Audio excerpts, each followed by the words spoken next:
But if I can be present and being genuinely authentic and not worry about what other people are thinking, everybody has an imposter's mask. The more you own it, the easier it is. Hey, it's Rocky. Welcome to Rich Your Soul. Today's guest is Kris Kluver, who's going to share how to live life on your terms.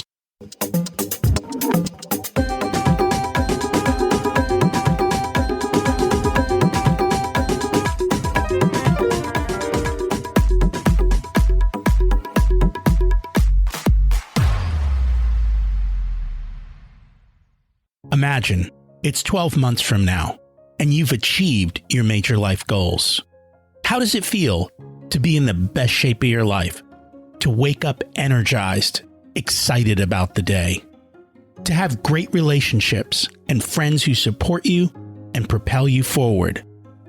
How does it feel to have an excess of money, to be able to make the choices you want? To be fearless and open to trying new adventures? Imagine being connected to the universe and it providing everything you desire. It's possible over time, and your past does not dictate your future. The only thing holding you back from this vision is you. It's time to take control of our thoughts and use them to our advantage. Welcome to Rich Your Soul, where we achieve our dreams and create harmony to health, wealth, relationships, time, and spirituality. If you have not had a chance to listen to episodes 1 through 9, I encourage you to go back and listen to the framework behind Rich Your Soul and how to create the life of your dreams. You can also find all the show notes for this episode at richyoursoul.com. Today's quote comes from Nicki Minaj. You want to know what scares people? Success. When you don't make the moves and when you don't climb up the ladder, everybody loves you because you're not competition. Wow. Who wants to live a life like that? We're going to talk about the opposite of that today. Wow, again, it's the beginning of the 7th year of the podcast. I never thought that far ahead when we got started, but here we are, still going strong and having fun, enjoying life. Happy New Year, and I hope you've got your goals laid out for you and you are already ready to conquer them with a plan. My question is, are they year-long goals or just a quarter of goals? I like to follow the 13-week year by Brian Moran, where we focus our goals on 13 weeks and take massive sprints that keep moving to get you to the top of the ladder much, much faster. We'll talk a little bit about that today as well. We're going to go deep again on how to live life on your terms. How do we define and achieve the life we truly want to live? Money is not everything. You will hear stories of people who have had it all, but they're still not happy. And the opposite as well. Kris Kluver is a dedicated speaker, facilitator, advisor, seasoned entrepreneur, and bestselling author of the Aspiring Solopreneur, Your Business Startup Bible, as well as the Fable, Life on Your Terms, part of the Defining of the What's Next series. He's helped thousands of individuals, couples, and organizations find balance and achieve more than they ever thought possible using simple tools, candid facilitation, and unique stories. Kris is a certified speaker with EO, the entrepreneurial organization, and graduate of the EO Global Speakers Academy. Let's meet Kris. Welcome to Rich Your Soul, Kris Kluver. It's great to have you join us today. Rocky, thank you so much, man. It's humbling to be here. And I'm excited to learn from you today. Let's start at the beginning. What was it like when you were growing up, and how much did your family and school teach you about money? I learned differently than most people. And growing up in the Midwest, they would call it all sorts of special things now, but it just meant that I was a little slow then. So had some challenges and curveballs with that. So it meant that I didn't quite fit in ever. Growing up in Omaha, Nebraska, mom was a high school teacher and principal, and my dad was an attorney. I don't know that they always understood that. So it sort of evolved to where the natural space for me to go to was entrepreneurship. I worked jobs and I had fun. I've been a waiter. I've had all sorts of nightmare jobs. I've done fun things. I found out early when I could actually start mowing lawns for people, or I could shovel snow or things like that, how well you can do even if it's your own business. I got the bug early on that and had the ability to save. I can remember wanting to save for a camera and other things when I was really young, and understanding the process of saving and started understanding conceptually compounding interest and things like that. It was fascinating.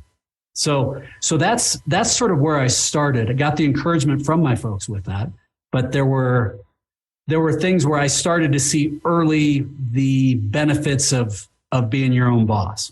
Who taught you about compounding at that age? I remember a broker when I was like 12 calling to talk to my dad, and I picked up the phone. That's back when you only had a landline. I was talking to him. I said, no, he's not around, but I started talking to him. And I ended up having a long conversation with a broker on the East Coast who was trying to get a hold of my old man doing a cold call. And then finally he's like, how old are you? Oh, I have no money. I'm 12. It was fascinating to see. Did it go click then?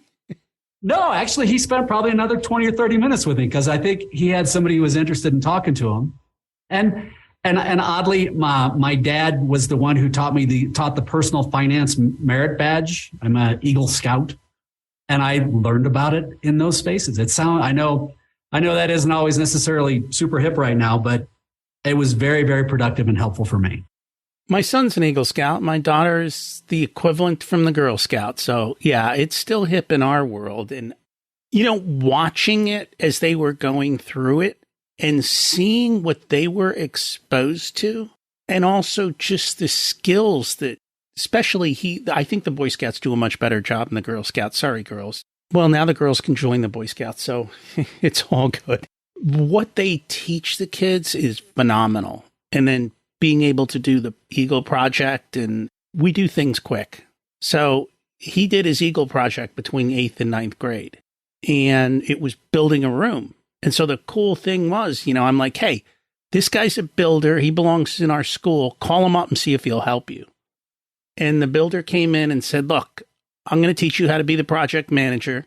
Here's a bunch of nail guns with 22 caliber, have fun. And literally they put up a room in a day. They got to play with tools, and he pretty much had to tell a bunch of very rich guys what to do next. And so you learn skills. I couldn't agree with you more. And the skill sets and the tools that I came out of that with was very beneficial. So I've never had anybody ask me the compounding interest. And I think the more I think about it, I think it really went back to my old man and the fact that he happened to be the one teaching the personal finance in the Boy Scouts. And that also gives more opportunities for dads to be with their sons and teach them skills. Even if they don't know, the book tells you everything. You just read it. Yeah, it's true. It's true. So you mentioned you struggled. It was with education or with work, or I just kind of want to better understand that. I'm pretty dyslexic. And that was something that people didn't really buy into. I'm exceptionally dyslexic with numbers. Okay. But I still own 6 companies now. And my bookkeepers and accountants, they're hell on wheels with taking care of all that stuff. That's great. I'm not necessarily, I can tell you what's in every one of my accounts, but if you ask me to fill out a government form, my eyes bleed. And there's an 80% chance I'm going to mess it up. So it was that in and of itself, being able to learn to adapt to that has been fantastic as far as me embracing the idea of delegation, because it was just something that I couldn't do. So it forced me to delegate. Do you know who Jay Samit is? He wrote the book, Disrupt You. Yes, I know of it. I haven't read that one, but I know of it. So he's dyslexic, and that's why I bring it up. And he is also, like you, super successful.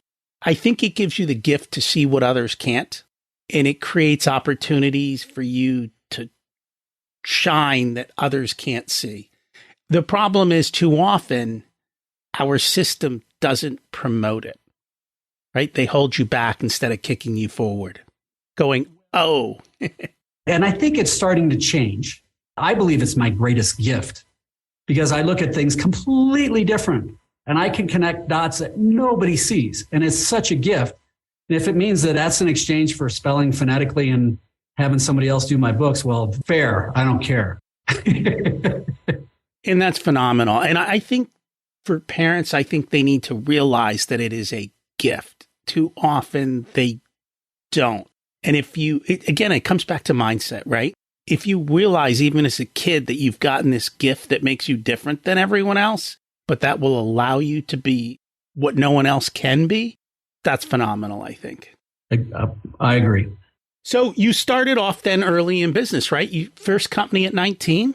Yeah, first of 15 companies at 19. I transitioned to becoming primarily a facilitator, C-level coach, and doing strategy work. So I've crawled around as a business intermediary. I've been inside thousands of companies. I've seen the inner workings, the good, the bad, the ugly on things all over. And it's where, for me, it's the language I speak. And I find that that's why I was put on this planet. It's always nice to know what you put on the planet for. Too often, most people don't know. Well, at 55, it only took me about 45 years to figure that out. But well, I guess I beat you by 2. All right, that's okay. So just out of curiosity, when you look at all these organizations, I'm guessing that they fall into some pretty similar situations. What makes a company good or great versus bad and especially ugly? I think the biggest thing is, you said the word earlier, it's mindset. I still work with a handful of companies, and I've had the good fortune to help, I don't know, at least a dozen companies get 8-figure exits. Couple, we went from entrepreneurial to almost $1 billion market caps. Had one help go public, and I've helped rebuild a couple of multi-billion-dollar nonprofits. And so I'm selective with who I work with in that realm now. But the biggest thing is, do they have a self-awareness that they are stuck or that they're hitting ceilings? That's the number one thing. The second is, are they in an industry that could be disruptive? And it doesn't have to be a tech industry. It can be I'm working with a grading company that could be very disruptive in how they approach things. And then the third, are they ambitious? Do they want it? But the biggest thing, Rocky, is do they have that self-awareness to realize that I'm getting in my own way, that I don't know everything, and that actually, as the owner or as the C-suite, I'm the choke point in our growth. And if they don't have that awareness, or if they don't, sometimes I'll actually pick a fight with them and see how they handle that. Because if they're willing to get challenged and they want to grow, then it's possible. But if they think they know everything, or they don't want to listen, or they won't get out of there, and they won't invest the time and energy and dollars, to be candid, to get better, then it's not worth the time and energy. Is it because they think they know everything, or are they afraid to let go? More than anything, it's a fear of being embarrassed. It's a fear of not knowing what the answer is. Rocky, the most successful people on the planet, and I will argue this with anyone, are the people who are willing to go, I don't know, but they're really good at solving problems. If they have a great vision, a self-awareness that they don't know everything, and they're good at solving problems, oh my God, they can do anything. But it's the ones that are like, oh, well, I'm the owner, I have to solve this, I have to tell everybody. I'm the one, it's like, those are the people who are walking to buzzsaws all the time. And there are many of those. There are. So you've spent a lot of time around successful people. Do we focus too much on the money? Oh, hands down. Hands down. It is. So I have a program called Life on Your Terms. And I went through this myself. I had this epiphany. I had my hip and my knee replaced. Sins of my youth. Long story, deserved every bit of it. But I remember sitting on the couch, unable to move, even read. So I start watching daytime TV, and that's just a scary thing, man. And, I'm a mobile force, and I'm usually hair on fire, running around doing 9 things. And I start watching television, and I discovered what a Kardashian was. And oh my God, it scared the pants off me. Here's a group of people that have all this financial success, accolades, good looks, fame, all this. And yet it seems like all they're really doing is kind of bitching. And when I looked at that, and I realized that the way that they were measuring success was very much the same way that I had been measuring success, I got really uncomfortable, because I realized that I was letting other people, the advertising industry, maybe the scarcity mindsets of parents or peers, define what success is. not me, not on my terms. And it started me on a whole different rabbit hole. And that's where I invest a lot of time and energy with people now, is to help redefine success, but on success on their terms. So, and don't get me wrong, I love my multiple homes, my BMWs, I love flying first class, but it's not the only thing that matters. It's only part of it. So long-winded answer, but does that make sense? It makes total sense. And I too enjoy first class in my BMW. It's good, but I'm not going to give up life for it, right? There has to be that. We talk about harmony. People use the word balance. Nobody can ever figure out balance. You've probably got your own word for it, for how do we bring it all together and make it work? Why do you think we're so stuck on that challenge of following this money or this Kardashian way? It's pretty deep in the weeds, but I think, Rocky, we're similar in age. I think you and I are part of the first generation in history since the dawn of time that doesn't have to spend most of our time worrying about not dying or worrying about getting enough food to survive or enough to. So, you go back even 100 years. We had grandparents that were involved in World War and polio and, mass pandemics. You go back 500 years and we were worried about people crossing that hill and taking all our stuff. Or did we have enough water or stuff to stay warm? And where were we going to starve? So I think that's one of the big disconnects, is that because I think a lot of the millennials and the Gen Zs actually are asking the right questions. And I think that they're the hardest working generation we've seen if they're really clear on their why. If they know why they're doing something, they will bust their ass and it's all in. But if they say, hey, kids, suck it up, do it because this is the way we've always done it, they'll bounce out almost immediately.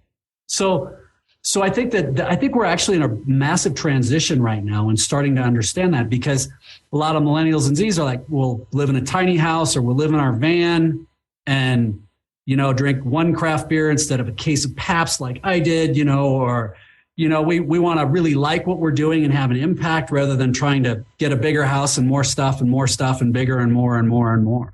So I think we're in this bizarre blender right now of people figuring that out, because we've never really had the time to think about it, but we do now. We have massive excess with it, and that's why. But that's my 2 cents. Where's your head go with it? I'm seeing what you're talking about, and I think that is part of it. On top of that, we are the most advertised generation ever, in the sense that no matter where you go today, you're literally being advertised to. Even if you go to Amazon and you look up something and then you go off to the New York Times to read an article, hey, what is that item doing on the side of my New York Times feed, right? You go to the gas station, I'm pumping gas. Some of these gas stations now have commercials playing at the gas station. A million everywhere you go, right? From email marketing to whatever it is. And you're even at McDonald's, right? You want fries with that. Classic line. Constantly being bombarded with more and more. And if you're watching TV, you're shown the Kardashians, right? More and more and more. Are you familiar with the term hedonic adaptation? Yes. But go ahead and explain it for the audience. It's a psychology term for moving the goalposts. And it's something that as human beings, part of our evolutionary wiring, is we're almost never satisfied. When we set a goal that's a stretch, we're uncomfortable with that. We get presented into a new environment that's really uncomfortable, maybe the negative side, prison or something. We're really uncomfortable with that.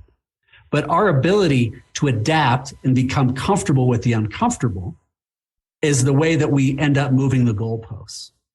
I actually worked with 2 teams last year, separate teams. They both got upset and were having major issues because they didn't like the private jets that they had. They wanted bigger, faster private jets. That was their one of their bigger issues. And I'm just like, okay, do you guys, now that's a first world problem. But it's combined with that advertising industry, and we associate our success with other people and our stuff. And if you're playing that game, dude, I just came through Qatar. There is always some Middle Eastern person who's going to kick your ass in the finance game, guaranteed. You're never going to win that one.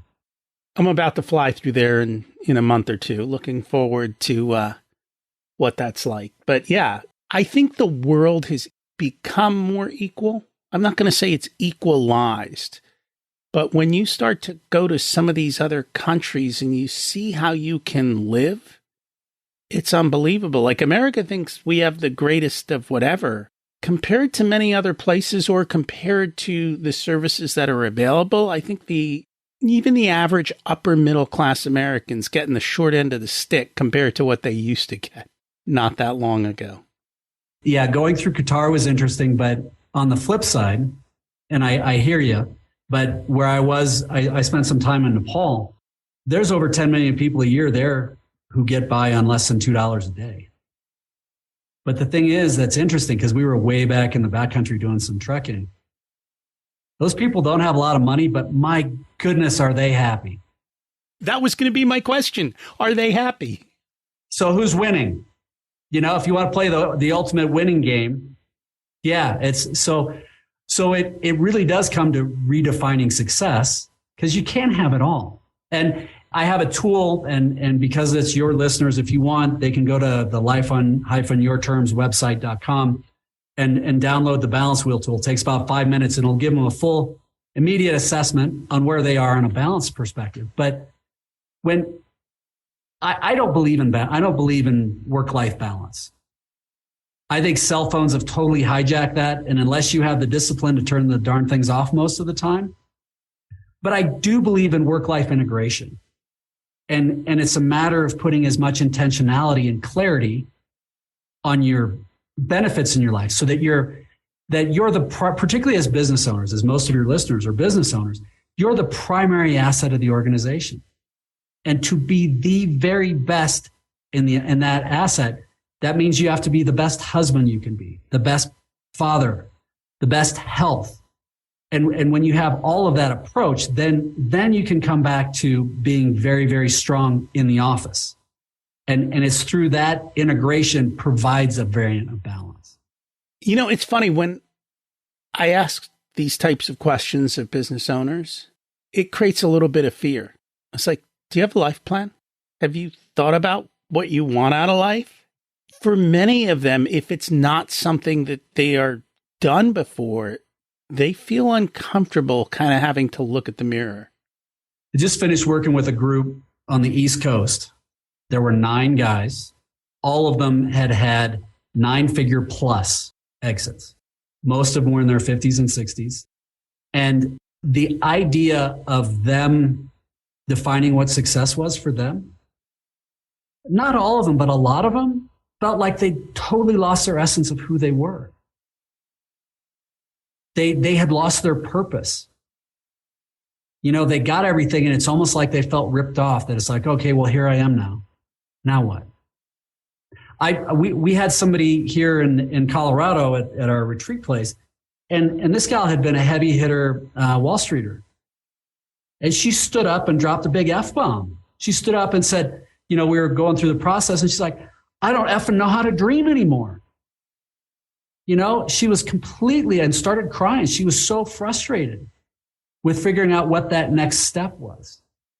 Because we don't invest the time and energy to build that intentionality around things. And as such, I think that there's massive opportunities to help people in that space. That was the original tagline. You got rich, now what? Yeah. Because I experienced the same thing. I got the money, now what? This didn't bring what I was told it would bring. And I think we've all been sold that bag of lies. Yeah. But then what do we do with it? So I can tell you, for me, Jim Collins has the BHAG, Big, Hairy, Audacious Goal. I work with organizations. That's spectacular. I teach something that's like a personal BHAG. I call it an LCG, a life-changing goal. And if you can figure that out, what is that life-changing goal? So for me, by the time I turn 60, I'm going to introduce 1 million people to a new way of thinking, impacting countless lives. So Rocky, thank you for letting me ramble on to your folks. But the intention is that that's my purpose for getting up every day. Now, will we make some money along the way? Great. Yes. Will we be able to give it away to our military brothers and sisters transitioning out? You bet. But that's the whole purpose of why I get up, is how to help people look at those things differently. So what is this new way of thinking? The new way of thinking is that part of it is the work-life integration, that you can integrate things. Yeah, I was at 15,000 feet with a satellite phone coaching a CEO. I'm the luckiest cat on the planet. Oh my God, it was amazing. But you have to put the clarity and the intentionality around what you're looking for. And the biggest challenge, I think, for most people is A, the mindset that anything is possible. And then B, creating the visualization of where they want to go. And then C, coming up with some sort of life-changing goal or purpose that gives them a reason to get up.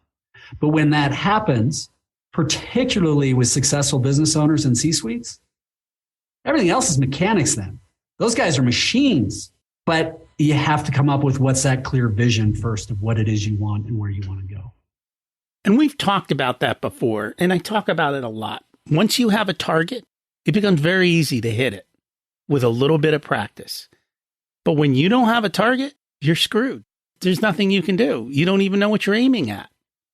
You just exist. You exist, and you're pulled a million different directions, and you follow the bouncing ball, and you allow it to take you wherever it takes you. But once you define it, it becomes so much easier. Now, the second part of defining it is making sure you pick the right defining choices for you.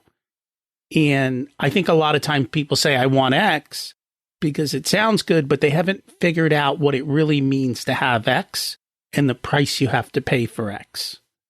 And until you do that, sometimes you put the ladder on the wrong mountain.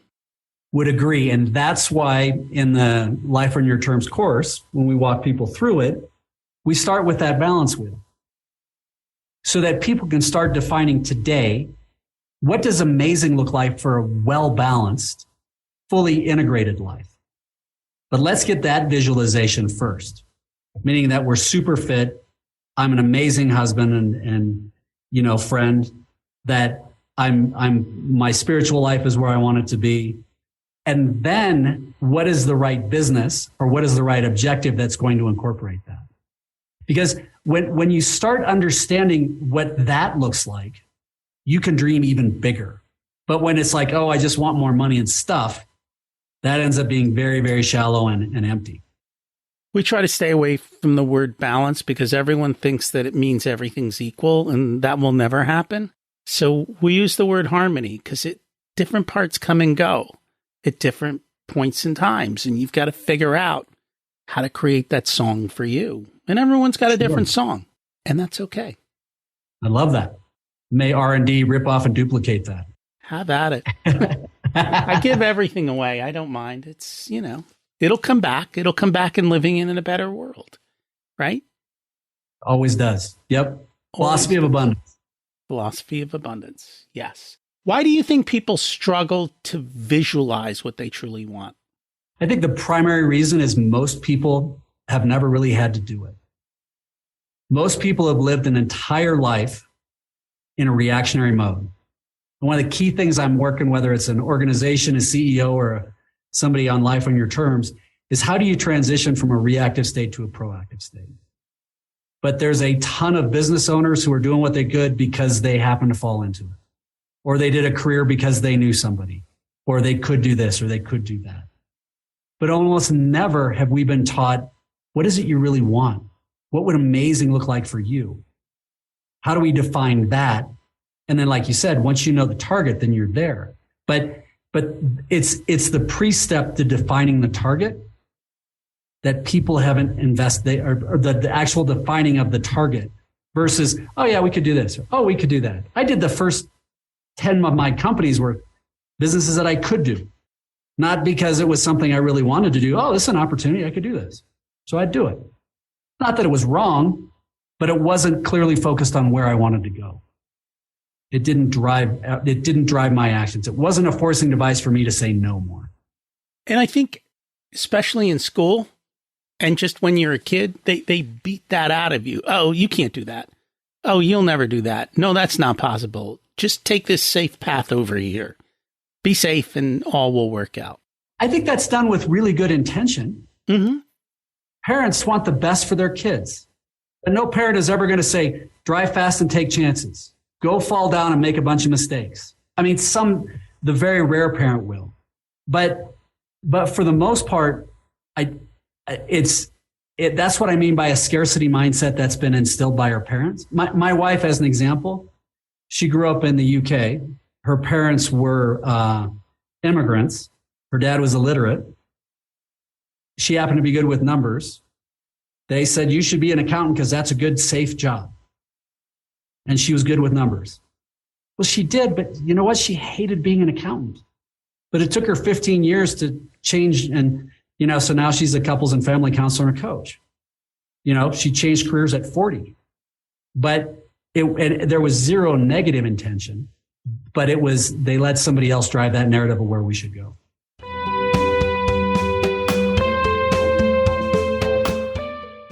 Today's episode is sponsored by Profit Answer Man Podcast.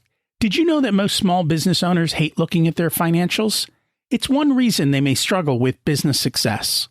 The Profit Answer Man Podcast helps them ensure they are profitable and can pay their employees and weather the storms we all have to face. It's built on the Profit First methodology of pay yourself first. The Profit Answer Man Podcast is a must listen to for every small business owner and anyone who wants to help them survive and thrive. Check it out on your favorite listening platform.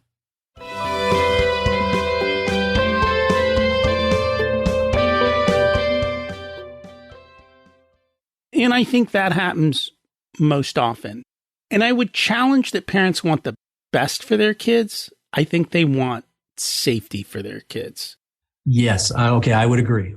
Yes, they want the best for their kid, but they won't let them, or they don't push them to do what it takes, which is to try things and fail. When my kids were younger, that was a big part of it. Hey, we're going to show you the skills you need to succeed in life.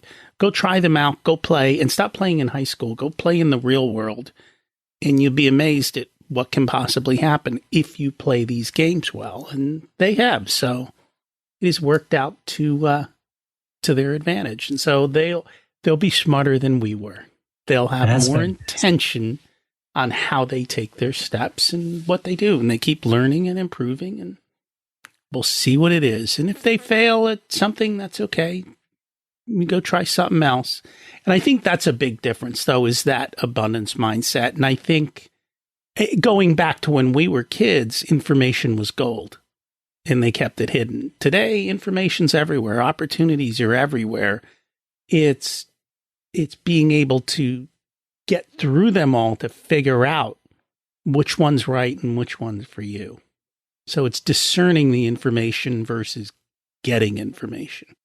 In my first book, The Aspiring Solopreneur, I talk a lot about that. I think it's the easiest time ever to start a business. And the thing is like when I started in the 80s, entrepreneurship was a dirty word, man. You do that, you're pretty much banned from ever getting into a corporate gig. And, now it's celebrated. So I think the overall general intention is starting to shift. It is. The world keeps moving forward. Since we've been talking numbers, everyone talks about ROI, return on investment, but you look at it differently. You talk about ROI as return on impact. This is an area where I really shifted my thinking probably about 5 years ago, and to where I've had a lot of good fortune in my life. I'm very fortunate. And for me, I really like to think about if I'm making an investment, and the three things we can leverage are our time, our talent, and our treasure. If I'm investing anything, is that going to give the impact, the return on impact that I'm looking for? I think the actual dollar investment in a lot of ways ends up almost being a sideline of it. But what is the impact for the time, talent, and treasure that I'm deploying? And am I going to get a good return on that? Is it going to have an outreach to people? I like it. As we look at growth, and we kind of chatted about this before, when you're growing to different levels, especially even within companies, at each level, you kind of hit a ceiling. And it requires a different skill set to get to that next level. And I think the same is true of life. What are some of those ceilings that people hit, and what is it that they need to do to get to the next level? Well, as a senior advisor, I think that it's my job to be curious, to listen and meet people where they're at. And resoundingly, it seems like everybody's at one of four phases. And this could be even individuals, it could be departments, but it's stabilize, visualize, strategize, or execute. If I'm working with somebody, whether it be a CEO or a leadership team, and they don't have time to even scratch their nose, they can't stabilize. I can talk about visualizations or strategy till I'm blue in the face, but it's going to go in one ear and out the other. So when it comes to stabilization is first, how can we start to slow down a little bit and breathe? How can we get rid of the mess? And that's one of the key things is that as organizations are growing, if you grow with the same number of people you have, you can do it for a while, but then you're just going to have to spin faster and faster and faster and faster and faster in your revolutions. And eventually you're going to burn something out. So you can't do that. So you have to be able to take a breath, step back and figure out what are we going to let go of. So first you stabilize, then we visualize. And I think that's the primary obligation of any leader on the planet is to be crystal clear on the vision of where we're going. And then you build the strategy on how you're going to achieve it. And then the last piece is how can you execute with ruthless consistency, ruthless accountability. Passionate, compassionate, but ruthless accountability is around execution. How long does it take to stabilize? Really depends on the organization.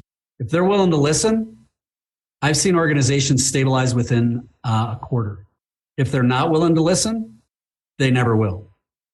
I'd say a lot of times it's 2-3 quarters, but usually, if things are going well, people can start to get arbitrage of time, the little bits of time here or there. If you start to execute it correctly, you can get it done in a week. You can start finding pieces, little bits here and there. How can we transition those things? Even like when I'm doing Life on Your Terms with a senior leader, how do we start getting better sleep? Well, maybe it means that we put the cell phone in the other room and we don't watch TikTok for an hour before we go to sleep. Maybe it means that we say things that we're grateful for, and we set the intention of how we go to sleep so we sleep better. Maybe it means we go for a walk in the morning for 20 minutes just to get your head on straight and start creating the plan around your day. But there's a lot of sort of hippie voodoo integration. But if you do that well, you start protecting the asset, you're going to start maximizing your own time, talent, and treasure. Are all these high-level leaders still stuck on TikTok too?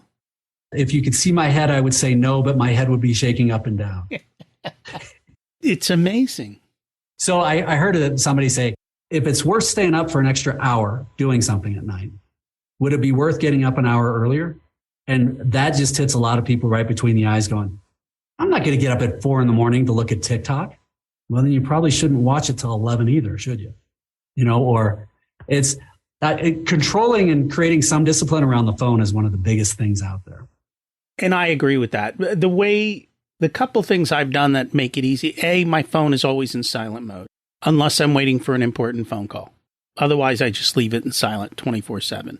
So I don't have to worry about it. The other thing you can do is you can take the color off. Apple's got guided color filters, and I programmed it so I triple click the button and it goes to black and white. And that really turns off first of all, who wants to watch TikTok in black and white? Nobody. But it turns off all the alerts in the sense of they don't glare at you anymore. And so it really helps. Yeah, it's proven psychology. Black and white really turns down the desire. Because if you look at those alerts and the colors, they're brightening out to you to draw you in. And so by having it in that way, everything becomes dull and it just becomes, why am I sitting here looking at this? There's my takeaway, Rocky. Thank you very much, dude. You're welcome. I'm going to do that when we get off.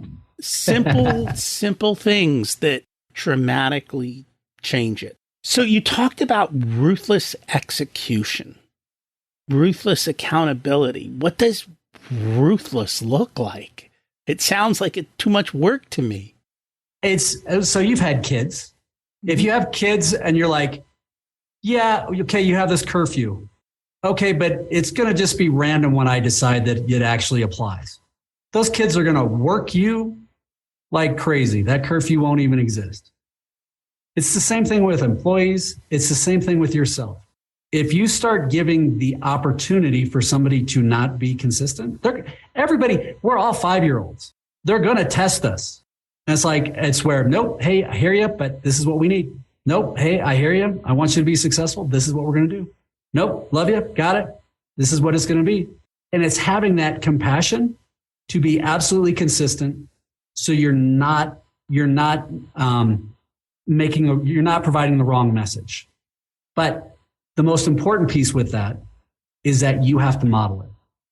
If you model it, if you're sitting there smoking a cigarette and you catch a 14-year-old smoking, kid, you really shouldn't be smoking, not going to go over. But if you are ruthlessly consistent with yourself, that establishes what your intention is, then other people are going to feel that intention, and then you hold them accountable in the same ways. It is unbelievable the volume of time that alone will save you. It will take you time over 2 to 3 weeks, but then after that, it will save you time like crazy. I don't think people realize how much time they waste. Until you start measuring it, it's unbelievable. And it's our most valuable asset. And yet it's the one that we're wasting time. We're killing time.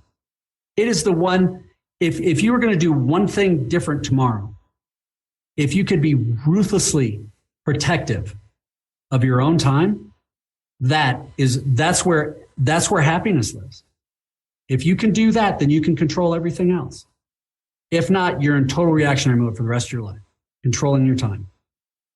There's 2 things that I did in life, and I didn't do them intentionally. They were almost accidental, that have created tremendous success for me. One was automating my savings and letting compounding work. I've been doing that for 30 plus years, and that ensured that I became wealthy. The other is when it came to work, I really valued my time. I was like, the more you push, the less I'm going to work. And the more you create whatever, the less I'm going to show up. It's kind of like that movie. Was it Office Space? Yep. And literally, I watched that and I'm like, yeah, that's what I did. That's perfect. It works. It's a weird part of human psychology. And I think too many people are afraid to do it. I agree. And for us, the power of scheduling. If I were to say, hey, Rocky, you have time for lunch tomorrow, 50-50 chance at best that you'd have it. But if I said, hey, Rocky, you got time for lunch in August of 23? Yeah, no worries. So my wife and I actually schedule 2 to 3 months off a year for adventure travel and ultra endurance events. But we schedule it way out because we've got plenty of time. And then we make life fit in around that. That reminds me of, I forget if it was Stephen Covey or someone who did the demonstration with the big glass jar and the big rocks and the small rocks and the sand. And it's that same thing. You schedule your big rocks. I'm the same way. My kids know if it's not on dad's calendar, it doesn't exist. And we are okay planning out a year. Like literally, if there's something happening a year from now, put it on my calendar now. And then I won't double book.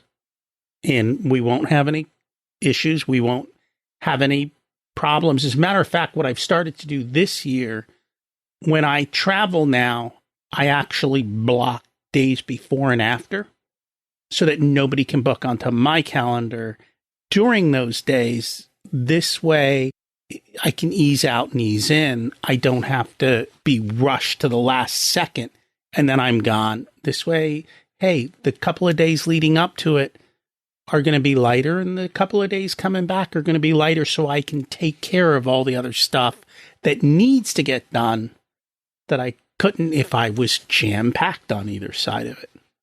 That to me falls right back in line with being proactive, choosing to be intentional about that. What is it you want to manage? And the thing is when we start doing that, particularly as advisors, we're practicing what we preach. And the respect grows exponentially. Now, don't get me wrong. If for some reason somebody's got a hair on fire issue and it's terrible, of course I got their back. But for the most part, I get called almost never. which is spectacular. When you say you get calls almost never. What I mean from a coaching and advisory standpoint, people know that I'm available if they need me. They just don't. But if it's important, but I leave my phone off 90% of the time. And my assistant, people know if they really need me, they reach out to her and she finds me. That's the way that you get a hold of me. And that's creating those barriers so that no one can steal your time. And I think that there's ways to do it even as an employee. There's multiple ways to do this. I know Tim Ferriss did a lot in his 4-Hour Workweek book. Some of it I agree with, some of it I don't. But at the end, it's putting barriers around your time, blocking time, and saying no. And 2023 is all already blocked off for the most part. We still have time blocks to put more stuff in, but we're scheduling things out all the way through. And I'm already locking out my calendar well in advance of the beginning of the year so that I don't have to fuss with this. One of the things that we talked about and you've kind of touched on is how does spirituality fit into all of this? What kind of impact does it make? So I was raised Catholic. My wife was raised Muslim. We both feel we're pretty strong in our spiritual end of things, but we actually took the balance wheel exercise that I mentioned earlier ourselves this last year. And that was the area that we were hurting the most, was in the spirituality. We weren't strong on it. So for us, it's something that we want to figure out that fits. So we intentionally said we made a goal this year of setting that we explore a couple of different spiritual options. And one of those, like I said, we just got back from Nepal, but we did 6 days, 5 nights in a monastery of exiled Tibetans, learning about, a little bit about Buddhism and how to be better at meditation and conceptual. And I tell you, it was awesome, but it was, I don't necessarily buy into all of it, but there's a lot of it that I do. And it was really important, the idea of just being a good person. But how can I put that intentional approach by our version for that spirituality? And how do I make sure to incorporate and integrate that into our life? So part of it is, having a regular morning routine that incorporates meditations and gratitude and, so that's how we've chosen to approach it. I've known other people who were very deep in their faith and, very, very much church going, but again, they put intention behind how they were doing it. Others who had one gentleman, he was very frustrated with that. He had been raised Catholic, but wasn't really practicing. And he felt like he wasn't doing well with his young kids. So we talked through that and said, well, what's the intention? What do you want? It's like, well, I want them to be grateful. I want them to have that sort of the prayer piece, but not in a formal prayer piece. So they actually started a practice where twice a day when he's driving his kids to school, they're little girls, they all have to, before they turn on the radio and do car dancing, they have to define what are they grateful for. So the fact that somebody's grateful for Cheerios or for, but it's beautiful things that come out of that. And then they also say that in the evenings as part of their prayers is what are those things that they're grateful for. So I think when you look at spirituality, you look at sort of what is the intention of how you interpret spirituality, and then how can you put intentionality around that so that it incorporates what you're trying to achieve. And it sounds like gratitude is a big part of that as well. And that's what he was kind of teaching those kids, being grateful, being thankful. As we kind of started off, we live in the most abundant time, and yet people are angrier than ever. It's crazy. People say, hey, how you doing? And the obligatory answer is, yeah, I'm fine. Good. And I say, I'm the luckiest cat on the planet. And they look at me like I'm being flippant. But I think we all are. I think we are the luckiest people on the planet right now that have ever lived. It's just a matter of how we choose to look at the world. And how are you going to wake up tomorrow? You're going to wake up grumpy and upset at the politics of the world and everything else? Or you're going to wake up and say, man, I get to be here today. How cool is that? How can I be positive? What impact can I have? And I think it's really how we choose to wake up. It's always our choice. It is. You don't like what's happening. Make a different choice. Yeah. Look at that person who's staring at you when you brush your teeth in the mirror. That's the one who's accountable. That's the one who's accountable. That's always our biggest obstacle, the mirror. You mentioned there were some parts that you saw when you were in Tibet that you didn't fully buy into. We were on the border of Tibet and Nepal. I'm sorry, Nepal. Yeah. With the Buddhism piece, I have some intellectual challenges with the idea of reincarnation. Okay. That's one that's a little bit harder as well. But I like the Buddhist philosophy of, we'll treat it like a grocery store, and you can kind of pick what you like and use that and leave the other one on the shelf. You don't have to take it. That was probably one of the bigger challenges. One of the lamas talked about it, and that made for some challenges. But for the most part, the basic premise that if you wake up every day and you try and be a really good person in your thoughts, in your actions, in your words, that's one step. And two, if you can invest some time every day trying to just quiet your mind, a quiet mind is a happy mind. Those two are things that I 100% buy into. And I love going after. I love their simple quote, before enlightenment, carry water, chop wood. After enlightenment, carry water, chop wood.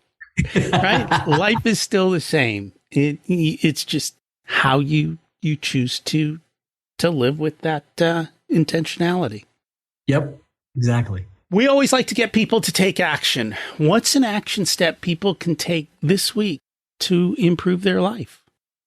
Then go to my site, lifeon-yourterms.com. And there is we're upgrading the site, so it depends on when this airs. But there's the tool called the balance wheel. Try that and just look at that and say, hey, is there anything there that says, wow, is your wheel nice and round? Or do you have some gaps or broken spokes? And if it's broken spokes, what's something you could do today to make one little thing better? That's one thing. That would be, if you could do that, that would be great. And we've told people to do very much similar. You have to make sure that the wheel is round, because as I say, a Ferrari with a flat goes nowhere. If your life has got one area that's flat, you're going nowhere.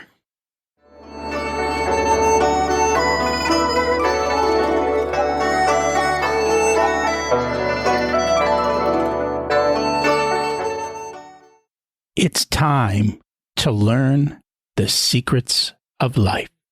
What's your secret to living an abundant life? I think two things. It would be slowing down and being grateful for everything, even the little steps. But as I sit here, I'm looking out of my office in the high country of Colorado, and I can see the light filtering through some pine needles as the snow's melting off of it. And just that light is just spectacular. So to like just really embrace that to me, that's an abundant piece. And I think that's a big part, is just slowing down and appreciating everything. And then even things that we don't think up front are good, later on turn out to be good. So you never know. What did you learn later in life that you wish you would have learned sooner? To be more present all the time and to not be afraid of being 100% authentic. But if I can be present and being genuinely authentic and not worry about what other people are thinking, everybody has an imposter's mask. The more you own it, the easier it is. Do you know what everyone else is thinking about themselves? Yeah. They're not thinking about you. Nope, they are not at all. If you were to give an 18-year-old one specific piece of wisdom, what would it be? Follow your heart. Ruthlessly follow your heart, no matter what it is. There's that. And, there's this constant back and forth about follow your passion. At the end of the day, you may be doing what you love, and that's okay. Just understand that you may not make as much money as you want. So you have to figure it out. And if you're really smart, you can figure out how to turn your heart into passion, into opportunity. But you have to take the time to think about it and do it. Somewhere in there is the right harmony for you. Figure it out. Absolutely. And do it. If people would like to learn more about your programs and your books and information, what's the best way for them to do that? So to visit the site, lifeon-yourterms.com, or they can go to LinkedIn Kristopher Kluver. And I tell you what, Rocky, I've enjoyed this so much, and it's such a right in the wheelhouse.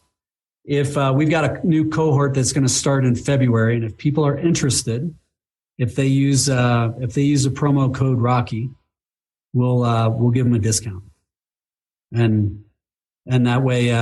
But if they have questions, just have them go there and they can email us. We'll reach out, whatever we can do. But life's too short not to be thriving. How do you change that? How do you look at it so you're living life on your terms? And that's what you got to do. Live life on your terms, because otherwise someone else is living it on theirs and they're using you to get it. That's not a great place to be. Thank you so much for joining us today.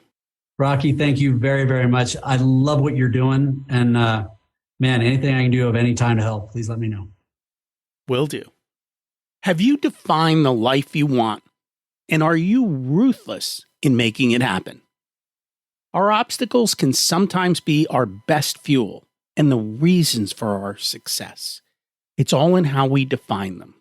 This week's action step was to check out the balance wheel from Kris. See if your wheel's round and improve on the area that's pulling you down.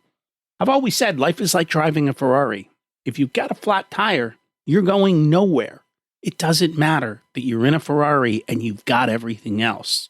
So make sure you've got a nice round wheel on your life. At the end of the day, we get to choose our life, own our time, and our mindset. Be crystal clear in what you want and make sure it's right for you.